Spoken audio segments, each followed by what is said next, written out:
Our surgeons learn quickly when you treat people in Nigeria, anything can happen or not happen. You're in the middle of a procedure you do several times a week in the US, and next thing you know, it's held up by equipment failures. Sometimes the equipment isn't even there, or it's old. Sometimes disposable equipment is reused several times before it's thrown away.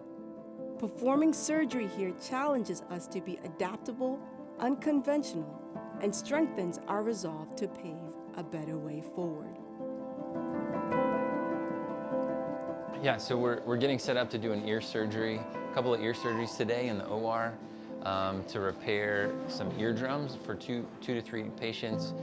We're getting set up, but the microscope that's currently in the operating room is just not working. We couldn't get the light to come on, so we came to get this older scope from the clinic, and we're gonna roll that over, and I think this will work to get the surgeries done today. So that's what we've got going, and hopefully we can still get these patients fixed up today.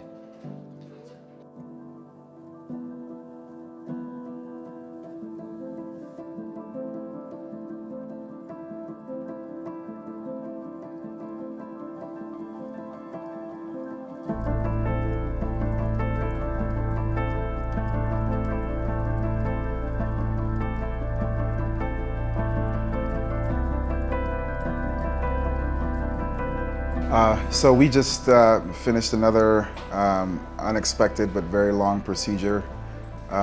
They started initially in the clinic, but then transitioned to the operating room.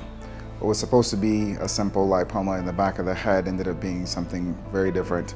It was very bloody, and we didn't think it was safe to continue, so we transitioned here, and we were able to get it done fairly quickly. I think if we had a few more instruments and a few different things, this would have had a completely different outcome. But just missing one or two items made this from potentially a 20-minute procedure or 20 to 1 hour procedure to a 3 to 4 hour procedure. So just more of the things that the staff here have to contend with. It really is humbling to see how these physicians are dealing with these situations on a day-to-day basis. I really don't know how they do it.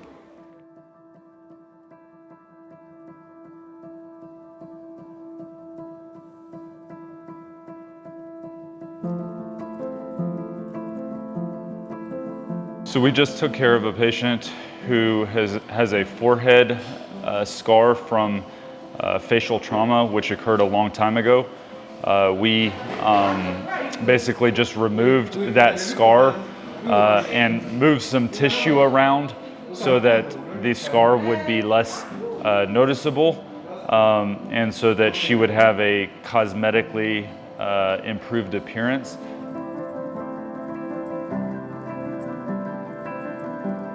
Last day here in the OR, we just finished a 4.5 hour tympanoplasty that at the end of the day went really well. You know, had a few hiccups. We were sharing a bovie, so it took us a little longer to get started on that front. Power went out 2 or 3 times. Anatomy was a little different. So all in all, a challenging case, but finished up well. I think she's gonna do well and hear much better than when we started. So I'd say overall it's been a great trip. We were able to accomplish a lot today. The staff here again has been incredibly helpful and kind, and looking forward to being able to come back.